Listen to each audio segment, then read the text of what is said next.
တိုင်တန်းနဲ့စတင်ဘောကြီးဟာဘယ်တော့မှနစ်မြုပ်မှာမဟုတ်တဲ့အန်ဖွဲဖရန်တီမှုတစ်ခုဖြစ်ခဲ့သလိုတကဘာလုံးကိုတုံလုတ်စေခဲ့တဲ့ကြေကွဲစရာဖြစ်ရတစ်ခုလည်းဖြစ်ခဲ့ပါတယ်။ဒါပေမဲ့ကျွန်တော်တို့သိထားသမျှအရာအလုံးကလွဲမှားနေခဲ့ရင်နော်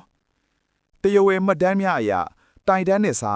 1912ခုနှစ်ဧပြီလ15ရက်နေ့မှာနစ်မြုပ်ခဲ့တာပါ။ဒါပေမဲ့တချို့ကတော့ဒီထက်ရနောက်ွယ်မှာထက်မှန်သိရှိစရာတွေရှိနေသေးတယ်လို့ယုံကြည်နေကြပါတယ်။သမုဒ္ဒရာလိုင်းလုံးတွေအောက်မှာဖုံးကွယ်နေတဲ့အမှန်တရားကတခြားစီဖြစ်နေတဲ့ဆိုတဲ့အထောက်အထားတွေလည်းထပ်ပေါ်နေပါတယ်။ပူပေါင်းကြံစီမှု theory သမားတွေကတော့ဒါဟာတမင်ဖြည့်ဆည်းမှုအာမခံကြီးလိမ်လဲမှုဒါမှမဟုတ်တင်းဘောကိုတခြားတစ်ခုနဲ့လှူဝလဲလွယ်ထားတာမျိုးဖြစ်နိုင်တယ်လို့ယူဆကြပါတယ်။မျက်မြင်သက်သေတွေရဲ့ပြောကြားချက်တွေကလည်းတူးနဲ့တူးကွဲပြားနေတာကြောင့်မေးခွန်းထုတ်စရာတွေပိုများလာစေပါတယ်။ရေခဲတောင်နဲ့ပတ်သက်တဲ့ပူပေါင်းကြံစီမှုတွေကနေအစိုးရရဲ့ဖုံးကွယ်မှုတွေအထိ theory တွေဟာပုံစံမျိုးစုံနဲ့စိတ်ဝင်စားဖို့ကောင်းနေပါတယ်။အမှန်တရားကတော့ရှာဖွေရခက်နေစေဖြစ်ပေမဲ့တိုက်တန်းနစ်စေဇလန်းကတော့တကဘာလုံးကိုဆက်လက်ဆွဲဆောင်နေစေပါပဲ။တင်ကောဘလို့ထင်ပါသလဲ။တိုက်တန်းနစ်စာရေချောင်းထွက်လာရေးရဲ့ကြေကွဲစရာထိရတစ်ခုလားဒါမှမဟုတ်